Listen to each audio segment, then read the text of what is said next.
नमस्ते। सतकम YouTube channel में आप सब स्वागत है। अरुणा नाम की एक महिला थी, तो उसकी स्टोरी आज सुनेंगे हम लोग।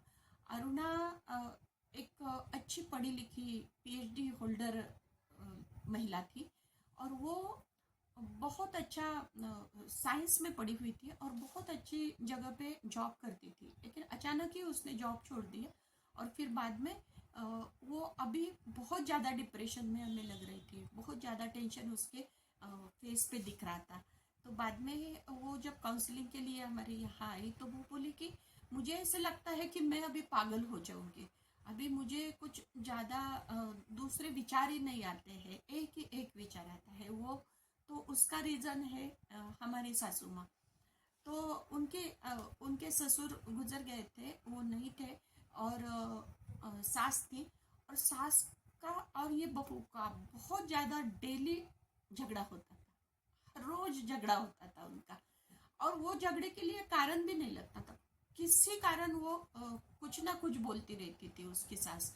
तो वो बहुत परेशान थी। उसने बोला कि अगर सास बोलने लगती तो मैं भी बोलने लगती हूँ। जितना उसका आवाज चढ़ता है उतना मेरा भी आवाज चढ़ जाता है। फिर हमारा बहुत ज्यादा झगड़ा होता है। उसको भी टेंशन आता है, मुझे भी टेंशन आता है। वो तो क्या है, खाली पीली सोती रहती है। और मुझे इतना ज्यादा टेंशन आता है कि मुझे कुछ समझता ही नहीं। फिर मैं खाना बनाने जाती हूँ तो कुछ ना कुछ मेरा रॉन्ग थिंग हो जाता है। कुछ नमक ज्यादा पड़ता है इसमें, सब्जी में कुछ ना कुछ हो जाता है। तो उससे उसके कारण भी हमारा फिर से झगड़ा चालू होता है। ऐसे वो बोल रही थी। फिर हमने पूछा कि वो क्या बोलती है, सास क्या बोलती है। तो वो बोली कि वो बोलते हैं कि मेरे जीने का कुछ अभी ये नहीं है, मुझे जीने की इच्छा ही नहीं रही है। और मैं मरना चाहती हूँ, लेकिन अभी भगवान कब मुझे उठा लेगा मालूम नहीं है। और मेरे जिंदगी में तो सुख ही नहीं है, ऐसे टाइप की बातें करती है।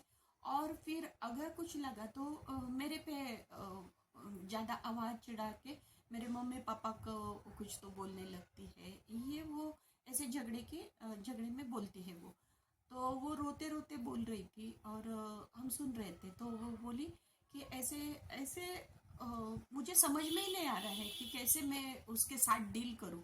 तो मैंने देखा पीएचडी होल्डर महिला है, अ, अच्छी खासी सीखी हुई है, तो इसको समझा के हम सॉल्व कर सकते हैं प्रॉब्लम। तो उसको हमने एक रेमेडी दी। उसको बोला कि आप अभी थोड़ा सा बिहेवियरल चेंजेस करना है। आप जैसे कर रहे थे अभी तक तो आपको कुछ सोल्यूशन नहीं मिला है। अभी हम लोग छोटा सा एक एक्सपेरिमेंट करके देखते, प्रयोग करके देखते हैं कि क्या होता है।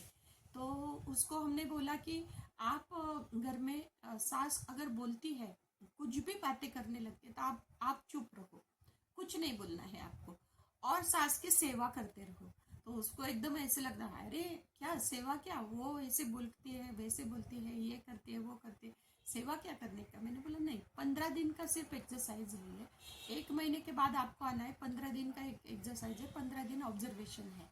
तो एक महीने का पूरा एक्सरसाइज है ये करेंगे हम लोग, एक्सपेरिमेंट है, करेंगे। तो वो राजी हो गई, ठीक है कर कर लेंगे। तो उसको हमने बोला, रेमेडी करके बोला कि एक तो पहले है कि उसका एसिडिटी लेवल आपको मेंटेन रखना है। एसिडिटी के कारण भी लोग एग्रेसिव हो जाते हैं ना, इसलिए। तो उसके लिए क्या क्या करना है वो सब बोला हमने, है ना। तो उतने रेमेडीज बोला, ऐसे टाइप की खाना उनको देना है, टाइम पे खाना देना है उनको। अगर वो ज़्यादा बोलने लगती है तो शांत रहने का है, ठीक है हो जाएगा, ऐसे बोलने का है। जैसे आपने अभी तक बिहेव नहीं किया है वैसे टाइप का बिहेवियर आपको करना है, शांत रहना है आपको। वो जितना बोलती है उतना बोलो, लेकिन वो जब बोलती है तो क्या क्या बोलती है वो थोड़ा सा दिमाग में रखो और एक पेपर पे लिखो, क्या बोलती है वो। तो उसने वैसे किया। और सास को उसने एक साड़ी ला के दी। फिर हमने जैसे बोला था कि उनके पैरों का मसाज करो, मसाज किया उसने। फिर उनके तभी भी बड़बड़ाती रहती थी, बहुत ज़्यादा बोलती थी वो सास कि ऐसे क्या है, क्या हो गया है तुझे, पहले तो ऐसे नहीं करती थी, आप क्या कर रही है। बहुत ज़्यादा बोलती थी मीन्स वो। तभी मैंने बोला कि आप चुप रहना चुप रह के बोलती थी, फिर टाइम पे चाय देना, टाइम पे ये सब उसने 15 दिन किया। और बाद में मैंने बोला कि ऑब्जर्व करो कि थोड़ा सा शांत हुई है क्या वो, जो भी बोलना है। तो बोले नहीं, 15 दिन मैंने ये किया है लेकिन शांत नहीं हुए हैं, लेकिन उसका जो बोलना है वो जल्दी खत्म हो जाता है। तो मैंने बोला हाँ, मीन्स एक थोड़ा सा तो चेंज आया है उसमें। तो बोले हाँ। और 1 महीने के बाद क्या हुआ कि वो जो अरुणा थी तो वो बीमार पड़ी। तो बीमार पड़ने के बाद वो एक दिन ऐसे लेटी थी, बहुत ज़्यादा टेम्परेचर था। तो ये सास आई और बोली कि अरे इतना टेम्परेचर है। और इतना शांति से उसने बोला, उसने डॉक्टर को फ़ोन किया, दवाई लाई।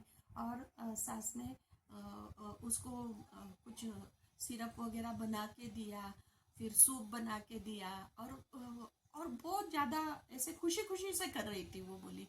और इतना ज़्यादा उसको अच्छा लगा कि वो अरुणा बोल रही थी कि मुझे इतना, मैडम समझ में ही नहीं आ रहा था कि ऐसे कैसे चेंज हो गया। बाद में वो सास ने भी बोला कि तुझे आश्चर्य लग रहा होगा कि मेरा कैसे बिहेवियर चेंज किया। तो लेकिन तूने 1 महीना जो सेवा की, तब मेरे मेरे अंदर भी थोड़ा सा बात की कि क्या हुआ है, मैं क्यों ऐसे चिड़चिड़ कर रही थी। तो मुझे ये जो बीमारी है, छोटी बड़ी बीमारी रहती है, उससे उसके कारण भी हुआ। मुझे अप्रिसिएशन कभी मिला नहीं, किसी ने मेरे साथ ऐसे मीठी बातें ही की नहीं है, इसलिए मेरा ये स्वभाव ऐसे बन गया था। लेकिन अब हम लोग अच्छी तरह से रहेंगे, दोनों मिलके हम लोग जो भी प्रॉब्लम आएंगे तो वो सॉल्व करेंगे। ऐसे करके वो सास के बिहेवियर में भी चेंज आ गए, उनके स्वभाव में भी चेंज आ गए। और बाद में वो मिलने जब आई तो वो पेड़ा लेके आई थी कि हमारा रिलेशन इतना अच्छा हो गया। लेकिन वो 22 ईयर्स का रिलेशन था, 22 साल से वो सह रही थी। वो बोलती थी, ये बोलती थी, ऐसे करके झगड़ा बढ़ जाता था। लेकिन ये छोटे से रेमेडी से उसका जीवन अच्छा हो गया। जीवन में उनको दोनों को जीवन में मज़ा आने लगा, हर काम में वो इंटरेस्ट लेने लगे, एक दूसरे की केयर करने लगे। और बाद में वो सब अच्छे रहने लगे। और उनके कारण उनके पति जो थे वो भी खुश रहने लगे, क्योंकि पतियों के बहुत ज़्यादा यही रहता है ना कि बीवी के बाजू लूँ या अपने मम्मी के बाजू लूँ, ये दोनों इसमें उनका सैंडविच हो जाता है। तो वो भी खुश रहने लगा। तो ऐसी छोटी छोटी चीज़ें रहती है जो काउंसलिंग से सॉल्व हो सकती है। अदरवाइज आप एक दूसरे से बात करके भी सॉल्व कर सकते हैं, कुछ सोल्यूशन निकाल सकते हैं और अपनी ज़िंदगी हैप्पी बना सकते हैं, आनंदी बना सकते हैं। तो आपको ये स्टोरी कैसे लगी, आप ज़रूर।